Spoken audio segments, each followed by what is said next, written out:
పౌలు అంటున్నాడు, ఒకవేళ నేను ఇప్పటికే మనుషులను సంతోషపెట్టువాడనైతే నేను క్రీస్తుకు దాసుడును కాకపోయి ఉండేవాడిని. అంటే దాని అర్థం ఏంటి? ఏ వ్యక్తి అయితే మనుషులను సంతోష పెట్టాలని ఆశపడతాడో ఆ వ్యక్తి క్రీస్తుకు దాసుడు కాడు. పౌలు 2 మాటలు మాట్లాడుతున్నాడు. నేను మనుషుల్ని సంతోషపెట్టువాడని కాదు, మనుషులను సంతోషపెట్టువాడనైతే నేను దేవునికి దాసుడును కాకపోదును. మనుషుల్ని సంతోషపెట్టే జీవితం ఎలా ఉంటుందంటే 2 రకాలుగా ఉంటుంది. ఒకటేంటంటే ఆ వ్యక్తి ఎప్పుడు కూడా భయపడుతూ ఉంటాడు అన్నిటికీ. మనుషుల్ని సంతోషపెట్టే వ్యక్తి ఎప్పుడు కూడా భయపడుతూనే ఉంటాడు. దేవుణ్ణి సంతోషపెట్టే వ్యక్తికి భయం ఉండదు. కరువు వచ్చినా భయం ఉండదు, ఆర్థిక పరిస్థితి వచ్చినా భయం ఉండదు, అనారోగ్యం వచ్చినా భయం ఉండదు, కుటుంబంలో పరిస్థితులు తారుమారైనా భయం ఉండదు. దేవుణ్ణి సంతోషపెట్టే వ్యక్తి రేపేం తినాలా, రేపేం తాగాలా, రేపేం కట్టుకోవాలా, రేపు నేను ఎలా జీవించాలా, నా పిల్లల పరిస్థితి ఏంది, నా పరిస్థితి ఏంటి అని భయంగా బ్రతకడు. దేవుణ్ణి సంతోషపెట్టే వ్యక్తి, దేవుణ్ణి సంతోషపెట్టే వ్యక్తిలో ధైర్యము చాలా ఎక్కువగా ఉంటుంది. దేవునికి స్తోత్రం, హల్లెలూయా. దేవుణ్ణి సంతోషపెట్టే వ్యక్తిలో ధైర్యం ఉంటుంది. మనుషుల్ని సంతోషపెట్టే వ్యక్తి జీవితంలో భయం ఉంటుంది. అందుకనే వాక్యంలో ఉంది కదా, సామెతల గ్రంథము 29:25 వచనంలో, భయపడుట వలన మనుషులకు ఉరి వచ్చును, భయం వల్ల సత్యము చెప్పలేకపోవడం అంట. చెప్పలేడు ఆ వ్యక్తి. భయపడటం వల్ల ఏమొస్తుంది మనుషులకి? భయపడే వ్యక్తి సత్యం చెప్తాడా? భయపడే వ్యక్తి ఉన్న మాట ఉన్నది ఉన్నట్టుగా మాట్లాడలేడు. సాటుగా మాట్లాడే వ్యక్తి ఎవరంటే మనుషులను సంతోషపెట్టే వ్యక్తి. ముఖాముఖిగా ఫేస్ టు ఫేస్ ధైర్యంగా కుండ బద్దలు కొట్టి ముక్కుసూటిగా మాట్లాడే వ్యక్తి ఎవరంటే దేవుణ్ణి సంతోషపెట్టి. ముక్కుసూటి వ్యక్తిగా మాట్లాడే వ్యక్తులకి భయం ఉంటుందా? డేర్ ఉంటుంది అన్నమాట. మనుషులను సంతోషపెట్టే వ్యక్తి జీవితంలో భయం ఖచ్చితంగా కలుగుతుంది. రెండవది, మనుషుల్ని సంతోషపెట్టే వ్యక్తి జీవితం ఎలా ఉంటుందంటే లోకానికి రాజీ పడి జీవిస్తాడు, పాపానికి రాజీ పడతాడు. ఎవరు? మనుషులను సంతోషపెట్టుకోరు వారు లోకానికి రాజీ పడతారు. మనుషులను సంతోషపెట్టుకోరు వారు భయముతో జీవిస్తారు. ఇప్పుడు బైబిల్లో పిలాతు రాజు ఉన్నాడు. యేసు ప్రభుని సిలువ వేయటానికి అప్పగించారు పిలాతు రాజుకి జడ్జిమెంట్ కొరకు. పిలాతుకు తెలుసు యేసులో ఏ పాపము లేదు, యేసు సత్యవంతుడు, ఆయన నిర్దోషవంతుడు, ఆయనలో ఏ పాపము లేదు. ఆయన మరి కరెక్ట్ జడ్జిమెంట్ ఎందుకు ఇవ్వలేదు చెప్పండి? ఇప్పుడు యేసులో ఏ పాపము లేదని పిలాతుకు తెలుసా లేదా? తెలిసే కదా ఈ నిర్దోషి రక్తము నా మీదకి, నా పిల్లల మీదకి రాకూడదని చేతులు కడుక్కున్నాడు లేదా? అంటే చూడండి, కానీ పిలాతు అక్కడ యేసుకు వ్యతిరేకంగా జడ్జిమెంట్ ఇచ్చాడు. ఎందుకు? మనుషుల్ని సంతోషపెట్టాలని. మనుషుల్ని సంతోషపెట్టాలనుకునేవాడు సత్యాన్ని చంపివేస్తాడు. మనుషుల్ని సంతోషపెట్టాలనుకునేవాడు నిజాన్ని దాచేస్తాడు. మనుషుల్ని సంతోషపెట్టుకోరు వారు భయపడతారు. అక్కడ పిలాతు సత్యము తెలిసిన ప్రజల్ని సంతోషపెట్టాడు. మన జీవితంలో చాలాసార్లు మనం కూడా ఎదుటి వ్యక్తిని సంతోషపెట్టడానికి ఎన్ని డ్రామాలు ఆడతామో మనం. ఎదుటి వ్యక్తిని సంతోషపెట్టడానికి, ఎదుటి వ్యక్తిని నమ్మించడానికి, ఎదుటి వ్యక్తిని కన్విన్స్ చేయడానికి ఎన్నో రకాలుగా మాట్లాడి ఉండవచ్చు. కానీ దేవుని వాక్యం చెప్తుంది, మనుషుల్ని సంతోషపెట్టుకోరువాడు దేవుని రాజ్యంలో ప్రవేశించలేడు. మనం బాప్తిసం పొందిన తర్వాత, నూతనంగా జన్మించిన తర్వాత మన జీవితం రోజులు, వారాలు, నెలలు, సంవత్సరాలు గడుస్తూ మనం భక్తి జీవితంలో మనకి ఒక అనుభవం వస్తున్నా కొలది మనము మనుషుల్ని సంతోషపెట్టడం మనలో తగ్గిపోవాలి. దేవుణ్ణి మాత్రమే సంతోషపెట్టేవారిగా ఉండాలి. మనుషులను సంతోషపెట్టే వారి మాటలు చాలా తీయగా ఉంటాయన్నమాట. మనుషుల్ని సంతోషపెట్టే జీవితము చాలా భయంకరమైనది. అది నిన్ను ప్రభు రాజ్యానికి చేర్చదు. దేవుని బిడ్డలారా, అది ప్రభు రాజ్యంలో నిన్ను నిలబెట్టలేదు. కాబట్టి మనుషులను సంతోషపెట్టే జీవితము ఏమవుతుందో తెలుసా? చివరకు ఆత్మీయ జీవితంలో నష్టాన్ని తీసుకొస్తుంది. మనుషులు గనక మనం సంతోషపెడితే మన జీవితం ఏమవుతుందంటే చివరికి ఆత్మీయ జీవితంలో బోల్డంత నష్టాన్ని తీసుకొస్తుంది. ఆత్మీయ జీవితంలో నష్టం వస్తే ఏం జరుగుద్ది పాస్టర్ గారు అని అనుకోవచ్చు. ఆత్మీయ జీవితంలో నష్టపోతే దేవుని రాజ్యాన్ని మనం కోల్పోతాం. కాబట్టి ఆత్మీయ జీవితంలో మనకి ఎంత మాత్రం కూడా నష్టము కలగకుండా ఉండాలి అంటే మనం ఎవరిని సంతోషపెట్టకూడదు? మనుషుల్ని సంతోషపెట్టకూడదు. మనుషుల్ని అస్సలు సంతోషపెట్టకూడదు. ఒకవేళ ఒక వ్యక్తి తప్పు చేస్తే తప్పుగానే ఖండించాలి. ఆ వ్యక్తి ఏమనుకుంటాడో, ఆ వ్యక్తి చర్చికి వస్తాడో రాడో, ఆ వ్యక్తి మనతో మాట్లాడో అని చెప్పాల్సింది చెప్పకుండా మనం వెనక్కి తగ్గితే ఆ వ్యక్తిని సంతోషపెట్టినట్లు. దేవుణ్ణి సంతోషపెట్టే దిశగా మనం వెళ్ళాలి. మనుషుల్ని సంతోషపెట్టకూడదు. మనుషుల్ని సంతోషపెడితే మన ఆత్మీయ జీవితంలో నష్టం కలుగుతుంది. కాబట్టి మనుషుల్ని సంతోషపెట్టే వారి జీవితము రెండు రకాలు. ఒకటి, మనుషులకు భయపడతారు. రెండవది, లోకానికి రాజీపడి జీవిస్తారు. రెండవది, దేవుణ్ణి సంతోషపెట్టే జీవితం ఎలా ఉంటుందంటే దేవునికి అనుకూలతే ముఖ్యమని ఆ వ్యక్తి జీవిస్తాడు. దేవుని అనుకూలతే నా జీవితంలో ముఖ్యం, దేవునికి ప్రతికూలత నా జీవితంలో ముఖ్యము కాదు అని ఆ వ్యక్తి జీవితం ఉంటుంది. ఎవరి జీవితము? దేవుణ్ణి సంతోషపెట్టే జీవితము ఎలా ఉంటుందంటే దేవునికే అనుకూలత ముఖ్యమని ఆ వ్యక్తి బ్రతుకుతాడు. ఒక వాక్యాన్ని చూపిస్తాను మీకు బైబిల్లో. చూడండి, 1 సమూయేలు గ్రంథం 24వ అధ్యాయం 7వ వచనాన్ని మనం చదువుకుందాం. చూడండి, ఈ మాటలు చెప్పి దావీదు తన జనులను అడ్డగించి సౌలు మీదికి పోనీయక వారిని ఆపెను. తరువాత సౌలు లేచి గుహలో నుండి బయలు వెళ్ళి మార్గమున పోయెను. ఇక్కడ సందర్భం ఏంటంటే దావీదుని చంపటానికి సౌలు అనేక పర్యములు పరిగెత్తించాడు అడవిలో. దావీదుకి కంటి మీద కునుకు లేకుండా, ఒక మాటలో చెప్పాలంటే నిద్ర ఆగారాలు లేకుండా దావీదుని చంపాలని సౌలు పరిగెత్తించి ఒక సమయం వచ్చినప్పుడు అలిసిపోయి ఒక గుహలో పడుకున్నాడు సౌలు. ఎవరినైతే చంపాలని ఈ సౌలు కంకణం కట్టుకొని పరుగులు తీశాడో ఆ దావీదు చేతికి సౌలు ఒకరోజు ఒంటరిగా దొరికాడు. దొరికితే ఆ దావీదు చుట్టూ ఉన్న సైనికులు ఉన్నారు కదా, వాళ్లకు మామూలు సంతోషం కాదు. రాజా, నిన్ను చంపాలని, నీతో పాటు మాకు కూడా ఎటువంటి నిద్ర లేక మేము భార్య పిల్లలకు దూరం అయిపోయి నిన్ను కాపాడాలని మేము కూడా నీతో పాటు ఈ అరణ్యంలో చాలా ఇబ్బంది పడుతూ వచ్చాము. మనకు నిద్ర ఆగారం లేకుండా మనల్ని పరిగెత్తించాడు ఈ సౌలు.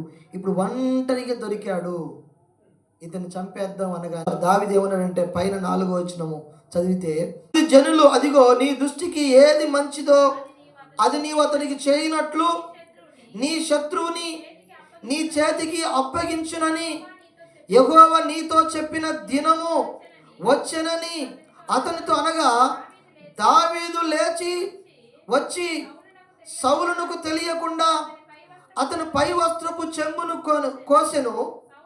సౌలు పై వస్త్రమును తాను కోసెనని దావీదు మనస్సు నొచ్చి, ఇతడు యెహోవా చేత అభిషేకము నొందినవాడు గనక యెహోవా చేత అభిషక్తుడైన నా ప్రభువునకు నేను ఏ కార్యము చేయను, యెహోవాను బట్టి అతను నేను చంపను అని తన జనులతో చెప్పాను. ఇక్కడ దావీదు ఎవరిని సంతోషపెట్టాడు? దేవుణ్ణి సంతోషపెట్టాడు. అక్కడ మనుషులు ఎవరున్నారు? దావీదుతో పాటు చెప్పాలి, సైనికులు ఉన్నారు. సైనికులేమో చంపుదాం రాజా, నీ శత్రువుని నీకు అప్పగిస్తానని దేవుడు చెప్పాడు కదా, ఇదిగో ఈ సౌలుని దేవుడు నీకు అప్పగించాడు, నీకు ఏది మంచిదో అది చెయ్యి, చంపేద్దామని చెప్పేశారు. అయితే దావీదు మనసు అంట నొచ్చుకుందంట. దేవునికి స్తోత్రం. ఎవరి మనసు నొచ్చుకుంటుంది తెలుసా? దేవుణ్ణి సంతోషపెట్టే వ్యక్తి మనసు ఇతరులకు కీడు చేసే విషయంలో నొచ్చుకుంటుంది. దేవుణ్ణి సంతోషపెట్టే వ్యక్తి యొక్క మనసు మాత్రమే ఇతరులకు హాని చేయకూడదు. ఒకవేళ చేసే అవకాశాలున్నా, చేయవలసి వచ్చిన మనసు అంట నొచ్చుకుంటుందంట. ఎవరి మనసు అంటే దేవుణ్ణి సంతోషపెట్టే వ్యక్తి మనసు నొచ్చుకుంటుంది. మీ మనసు నొచ్చుకుంది అప్పుడు ఎప్పుడైనా? ఎవరైనా మన గురించి చెడుగా మాట్లాడారు, ఎవరైనా మన గురించి లేనిపోని మాటలు చెప్పారు, ఎవరైనా మన మీద దాడి చేయాలని ప్రయత్నం చేశారు, లేకపోతే మన గురించి బ్యాడ్గా చెప్పారు, వాళ్ళ గురించి మనం చెప్పవలసిన సందర్భం వస్తే, వాళ్ళ గురించి మనకు దేవుడు అవకాశం ఇస్తే మనసు నొచ్చుకుంది ఎప్పుడన్నా? వాళ్ళు చేశారులే కానీ నేను అలా చేయటము కరెక్ట్ కాదు, నా మనసు నొచ్చుకుంటుంది అన్నవాళ్ళు ఎంతమంది? మనసు నొచ్చుకోవాలి. ఇక్కడ దావీదు దేవుణ్ణి సంతోషపెట్టేవాడు కాబట్టి దేవుని అనుకూలతకు ప్రాధాన్యతనిచ్చాడు. మనుషులు సంతోషపెట్టే వ్యక్తి అవకాశం కొరకు చూస్తాడు, దొరికితే చేద్దాం ఉన్నట్టుగా. మనుషులు సంతోషపెట్టే వ్యక్తి అవకాశం కొరకు చూస్తారు. దాని సంగతి చెప్తా, వాడిని సంగతి చెప్తా, మళ్ళీ నాకు అవకాశం వచ్చినప్పుడు, నాకు సమయం వచ్చినప్పుడు నేనేం మాట్లాడాలో నేను అదే మాట్లాడతా. నాకు అవకాశం వచ్చినప్పుడు నేను ఎలా ప్రవర్తించాలో అలా ప్రవర్తిస్తా. ఈ స్వభావం ఎవరిదంటే మనుషుల్ని సంతోషపెట్టే వ్యక్తిది. దేవుణ్ణి సంతోషపెట్టే వ్యక్తి స్వభావం ఎలా ఉంటుందంటే అవకాశాల కొరకు ఎదురు చూడడు. ఒకవేళ వచ్చినా అది దేవుని అనుకూలతకు అప్పగిస్తాడు. దేవునికి స్తోత్రం, హల్లెలూయా. దేవుని అనుకూలత ఉన్న చోట శాంతి కూడా ఉంటుంది. ఒకవేళ దేవుని అనుకూలతే ముఖ్యమని దేవుణ్ణి సంతోషపెట్టే వ్యక్తి అనుకుంటాడు కాబట్టి ఆ వ్యక్తికి ఆ వ్యక్తి ఉన్న స్థలంలో దేవుడు ఏం చేస్తాడంటే శాంతిని ప్రసాదిస్తాడు. ఎంత మంచి మనసు అండి దావీదుది. భార్య పిల్లలకు దూరం చేసి సొంత పిల్లనిచ్చిన మావనే అల్లుని చంపాలని పరిగెత్తిస్తుంటే వారం లేక కుళ్ళుతో స్వార్థముతో రాజ్యాన్ని చేజిక్కించుకోవాలని సింహాసనం మీద ఇక వేరొకడు కూర్చోకూడదు, ఈ దావీదుని ఎదగనిస్తే వీడు ఎలాగైనా పైకి వెళ్ళిపోతాడు, ఇప్పుడు 10,000 పాడిన వాళ్ళు రేపు లక్షలను పాట పాడతారు, వీడు ఎదిగితే మనకు ముళ్ళని చెప్పేసి దావీదుని చంపాలనుకున్నటువంటి సౌలు ఒకరోజు ఒంటరిగా దొరికితే దావీదు దేవుడు అభిషేకించిన వాడిని నేను ముట్టకూడదు. ఇది ఎవరి స్వభావం అంటే దేవుణ్ణి సంతోషపెట్టే వ్యక్తి జీవితం యొక్క స్వభావం. ఒకసారి ఆలోచించండి, మీ హృదయాలను పరీక్ష చేసుకోండి. ఎవరైనా మనల్ని అన్నప్పుడు మనం తిరిగి అన్న సందర్భాలు ఎన్ని ఉంటాయి? ఎవరైనా మన మీద ఏదైనా మాట చెప్పినప్పుడు మనం తిరిగి ఇంకొక మాట చెప్పిన సందర్భాలు ఎన్ని ఉంటాయి? నేను అంటాను, మనం ఈ లోకంలో మనుషుల దగ్గర కాదు సంపాదించుకునేది, దేవుని దగ్గర సంపాదించుకోవాలి. ఈ లోకంలో మనం మనుషుల్ని కాదు సంతోషపెట్టేది, దేవుణ్ణి మాత్రమే సంతోషపెట్టాలి. అంటే చూడండి, మనుషుల్ని సంతోషపెట్టడము అది ఈ లోకం వరకే సరిపోతుంది. దేవుణ్ణి సంతోషపెట్టడము, దేవుని పని విషయంలో దేవుని పనికి ఆటంకం కలగకుండా దేవుణ్ణి మనం సంతోషపెట్టాలి.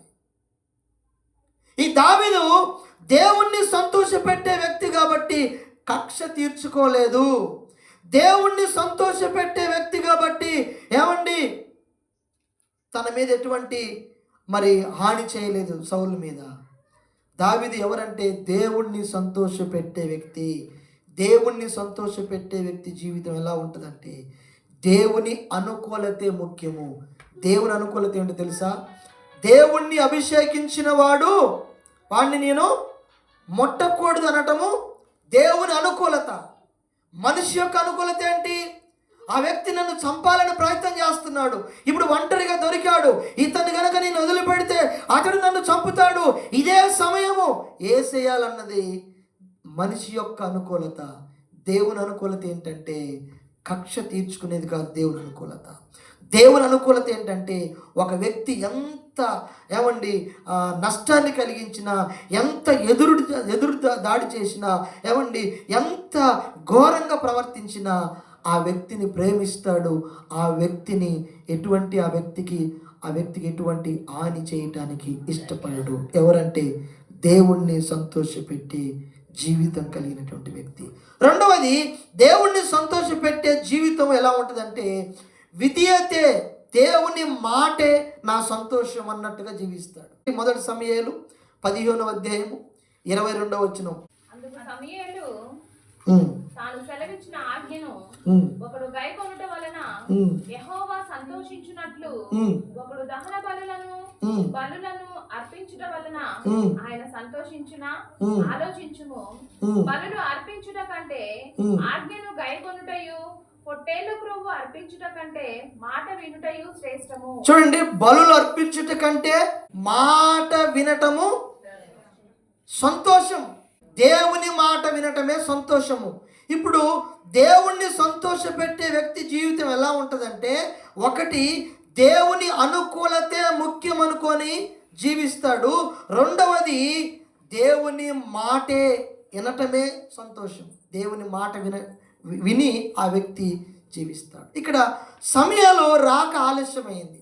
సమయాలు రాక ఆలస్యమైతే ఈ యొక్క సౌలు ఓపిక పట్టలేక సమయాలు చేయవలసిన పని సౌలు చేశాడు, బలి చేశాడు. అప్పుడు సమయాలు వచ్చి కోపపడి, నీవు దేవుని మాటను ధిక్కరించావు, బలులు అర్పించుట కంటే, పొట్టేలు అర్పించుట కంటే దేవుని ఆజ్ఞను గైకొనుట, దేవుని మాట వినటమే సంతోషము. దేవుని మాట ఎవరు వింటారంటే దేవుణ్ణి సంతోషపెట్టే వ్యక్తి మాత్రమే దేవుని మాట ప్రకారంగా జీవించటానికి ఇష్టపడతాడు. దేవుణ్ణి సంతోషపెట్టే వ్యక్తి మాత్రమే దేవుని మాటను తూచా తప్పకుండా ఆ మాట ప్రకారంగా జీవించటానికి ప్రయత్నం చేస్తాడు. ఒకవేళ మాట ప్రకారంగా జీవించకుండా పడిపోయినా, ఇది తప్పని తెలిసినప్పుడు, అయ్యో నేను దేవుణ్ణి సంతోషపెట్టే వ్యక్తిని, ఆయన మాట ప్రకారంగా నేను జీవించాలి, ఎందుకో పొరపాటు జరిగింది, ఎక్కడో నేను తప్పిపోయానని మరలా పశ్చాత్తాపడి దేవుని మాట వినటానికి ఆ వ్యక్తి ప్రయత్నం చేసి ఆ దేవుని మాటలో ముందుకు కొనసాగిపోతాడు. ఎవరంటే దేవుణ్ణి సంతోషపెట్టే వ్యక్తి మాత్రమే ఈ పని చేయగలడు. చూడండి, దానియేలు బబులోను దేశంలో బానిసగా ఉన్నాడు. ఎవరిని సంతోషపెట్టాడండి? రాజును సంతోషపెట్టాడా? నెబుకద్నెజరుని సంతోషపెట్టాడా? లేకపోతే దేవుణ్ణి సంతోషపెట్టాడా? దేవుణ్ణి సంతోషపెట్టాడు. దానియేలు దేవుణ్ణి సంతోషపెట్టాడు. షడ్రక మేషక అబేద్నెగోలు దేవుణ్ణి సంతోషపెట్టారు. దేవుణ్ణి సంతోషపెట్టే వ్యక్తి జీవితము, నేను మొదటిగా చెప్పినట్లుగా భయం ఉండదు, ధైర్యం ఉంటుంది. అందుకని వాళ్ళని అగ్నిగుండములో వేస్తాము, మీరు అందులో పడిపోతే మీరు మాడి మసైపోతారు అని చెప్పిన వాళ్ళు ఎటువైపు ఉన్నారు? రాజు మాట వైపు ఉన్నారా? దేవుని మాట వైపు ఉన్నారా? దేవుని మాట వైపు ఉన్నారు. ఎందుకు? ఎక్కడిది వాళ్ళకంత ధైర్యము? దేవుణ్ణి సంతోషపెట్టే వాళ్ళల్లో దేవుడు విపరీతమైన ధైర్యాన్ని కుమ్మరిస్తాడు. చావుకు కూడా భయపడరు. దేవుని బిడ్డలారా, స్తెఫనుని రాళ్లతో కొడతా ఉన్నప్పుడు, అయ్యా నేను చెప్పింది తప్పు, నన్ను బతికించండి, నా ప్రాణాన్ని కాపాడండి అనొచ్చు.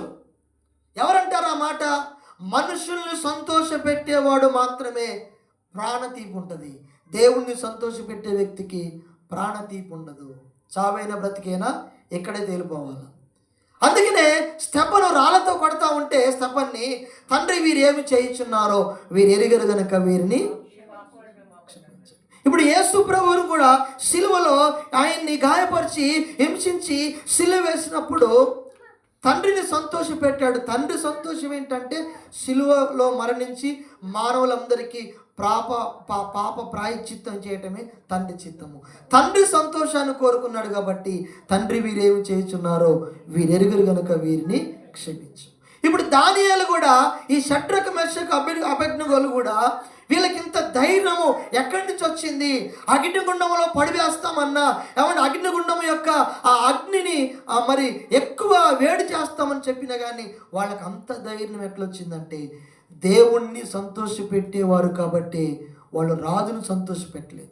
రాజును సంతోషపెట్టే వాళ్ళైతే ఆ రాజు చేయించినటువంటి ఆ బంగారు ప్రతిమకు స్పష్టంగా పడి నమస్కారం చేసేవారు. వాళ్ళు అలా చేయలేదు. ఎందుకు చేయలేదంటే, ఇదిగో రాజా, నిన్ను సంతోషపెట్టేవారం కాదు మేము ఎవరిని సంతోష పెడతామంటే మా దేవుణ్ణి సంతోష పెడతాము, మా దేవుణ్ణి సంతోష పెడతాము, ఆ దేవుని కొరకు మేము చావటానికైనా సిద్ధము అన్నట్లుగా చాలా బలంగా నిలబడిపోయారు. కొన్నిసార్లు సమస్యల నుంచి తప్పించుకోవటము విశ్వాసము ఎక్కువగా సాయం చేస్తుంది. దానికి తోడుగా నీకు సహాయం చేసేది ఏంటంటే ధైర్యమే. భయపడిన వ్యక్తి ముందుకు వెళ్ళలేడు. ధైర్యంగా ఉన్న వ్యక్తి ఎంత శోధనైనా జయించగలుగుతాడు. ధైర్యంగా ఉన్న వ్యక్తి ఎంత శోధనైనా దానికి భయపడడు. ధైర్యంగా ఉన్న వ్యక్తి పరిస్థితులు ఆ ప్రతికూల పరిస్థితులు వచ్చినా దేనికి కూడా భయపడడు. ఎందుకంటే ధైర్యం ఉంటుంది కాబట్టి. ఈ షడ్రక్ మేషక్ అబేద్నెగోలు కూడా వాళ్ళు అంత అగ్నిగుండంలోకి వెళ్ళినా వాళ్ళ ధైర్యం కోల్పోలేదంటే వాళ్ళు దేవుణ్ణి సంతోషపెట్టేవారు. చూడండి, దానియేలు ముమ్మారు యెరూషలేము తట్టు కిటికీలు తెరిచి దేవునికి ప్రార్థన చేస్తూ ఉన్నాడు. అక్కడ ఆ రాజ్యంలో బబులోని యొక్క దేశంలో రాజాజ్ఞ ఏంటంటే, దేవుని బిడ్డలారా, ఏ ఒక్కరు కూడా ఏ దేవతకు ఏ దేవునికి ప్రార్థన చేయకూడదు అనేది రాజాజ్ఞ. కానీ దానియేలు ఏం చేస్తున్నాడు? మనుషులను సంతోషపెట్టి వాడైతే రాజు ఆజ్ఞ పాటిస్తాడు. కానీ దానియేలు దేవుణ్ణి సంతోషపెట్టే వ్యక్తి కాబట్టి రాజు ఆజ్ఞ శాసనము ఎంత కఠినంగా ఉన్నా, ప్రాణాలు పోతాయని తెలిసిన, సింహాల గుహలో సింహాల బోనులో వేస్తారని తెలిసిన, ఇదిగో దేవుణ్ణి సంతోషపెట్టే వ్యక్తి కాబట్టి నా దేవుణ్ణి సంతోష పెట్టాలని కిటికీలు తెరిచి యెరూషలేము తట్టు ముమ్మారు దేవునికి ప్రార్థన చేస్తున్నాడు. అందరికి తెలిసిపోయింది. సైనికులు వచ్చారు, రాజుగారు నీ మాటకు విలువేలేదు, ఆ దానియేలు నిన్ను అవమానపరిచాడు, ఇదిగో నీవు చెప్పిన ఆజ్ఞను కాళ్ళతో తొక్కేశాడు, కిటికీలు తెరిచి ముమ్మారుగా యెరూషలేము తట్టు మోకరించి ప్రార్థన చేస్తున్నాడని చెప్పగానే తీసుకెళ్ళి ఆ యొక్క సింహపు బోన్లో వేశారు. భయపడ్డాడా? ఎందుకు భయపడలేదు? దేవుణ్ణి సంతోషపెట్టే వ్యక్తికి భయం ఉండదు. దేవుణ్ణి సంతోషపెట్టే వ్యక్తి ఎంత శోధంలోకి వెళ్ళినా, ఎన్ని కఠినమైన పరిస్థితులు వచ్చినా ఆ వ్యక్తికి ఎటువంటి హాని జరగదు. దేవుడు అవలీలగా ఆ వ్యక్తిని బయట తీసుకొస్తాడు. షడ్రక్ మేషక్ అబేద్నెగోలు దేవుణ్ణి సంతోషపెట్టారు కాబట్టి అగ్ని గుండములో అగ్ని వాసనైనను వారి వెంట్రుకలకు తగలలేదు. ఈ దానియేలు దేవుణ్ణి సంతోషపెట్టువాడు కాబట్టి దేవుని బిడ్డలారా, రాత్రంతా సింహాల బోనులో ఉంచిన సింహాలు అతనికి ఏ హాని చేయలేదు. కారణం ఏంటంటే దేవుణ్ణి సంతోషపెట్టటము. దేవుణ్ణి సంతోషపెట్టే భక్తి దిశగా మనము వెళ్ళినట్లయితే దేవుడు మన జీవితంలో అద్భుతాలు చేస్తాడు. ఇంతకు దేవుణ్ణి సంతోషపెడితే ఏంటి అంటే దేవుడు నీ ద్వారా మహిమ పొందుతాడు. ఏం పొందుతాడు? ఈ లోకంలో దేవుడు నీకు నాకు ఆయుష్ ఆరోగ్యం ఇచ్చి, సరే కొన్ని అనారోగ్య పరిస్థితులు వచ్చినా వాటన్నిటి నుంచి మనం తప్పించుకుంటూ వాటికి కావలసిన మందులు కొనుక్కోవడానికి అన్ని రకాల జాగ్రత్తలు తీసుకోవడానికి దేవుడు ధన సహాయాన్ని ఎప్పటికప్పటికి అందిస్తూ దేవుడు ఇంకా ఈ భూమి మీద నిన్ను నన్ను సజీవులుగా ఎందుకు ఉంచి ఉన్నాడంటే ఒకే ఒక కాన్సెప్టు, ఆయన నీ ద్వారా ఈ భూమి మీద మహిమపరచబడాలి, ఆయన నా ద్వారా ఈ భూమి మీద మహిమ పొందాలి, దేవుని నామము నిన్ను నన్ను బట్టి ఈ భూమి మీద అన్య జనుల మధ్యలో అపారముగా మహిమ పొందాలి, దేవుడు గణపరచబడాలని దేవుడు ఆయన ఎంతగానో ఆశిస్తూ ఉన్నాడు. మనం ఏం చేస్తామంటే కొన్నిసార్లు దేవుణ్ణి మహిమపరచం. దేవుడు ఎలా మహిమ పొందుతాడు నా ద్వారా, ఏం చేస్తే మహిమ పొందుతాడు, ఎలా జీవిస్తే దేవుడు మహిమ పొందుతాడు అనేటువంటి ఆలోచనలు ఎవరికి వస్తాయంటే దేవుణ్ణి సంతోషపెట్టాలనే ఆలోచన కలిగి ఉన్న వ్యక్తికి మాత్రమే. దేవుడు నువ్వు సంతోషపడితే దేవుడు నీ ద్వారా మహిమ పొందుతాడు. ఎలా సంతోషపెట్టగలవు దేవుణ్ణి? నీ ప్రాణాత్మ శరీరంతో దేవుణ్ణి సంతోషపెట్టాలి. దేవుని మాట విన్నప్పుడు నువ్వు దేవుణ్ణి సంతోషపెట్టినట్లు, దేవునికి అనుకూలంగా నువ్వు బ్రతికినప్పుడు దేవుడు సంతోషిస్తాడు. ఏమండి, దేవునికి నీవు ఒక ప్రతిష్ఠిత కలిగి నువ్వు బ్రతికినప్పుడు దేవుడు నిన్ను బట్టి సంతోషిస్తాడు. ఆయనకు సంతోషం లేని మనుషులు ద్వారా ఈ భూమి మీద ఆయన మహిమ పొందలేడు. కాబట్టి పౌలు ఎవరిని సంతోష పెట్టాలని ఆయన చెప్తున్నాడంటే, నేను మనుషులను సంతోషపెట్టేవాడిని కాదు, నేను దేవుణ్ణి మాత్రమే సంతోషపెట్టే వ్యక్తిని. నేను దేవుని కొరకు బ్రతుకుతున్నాను.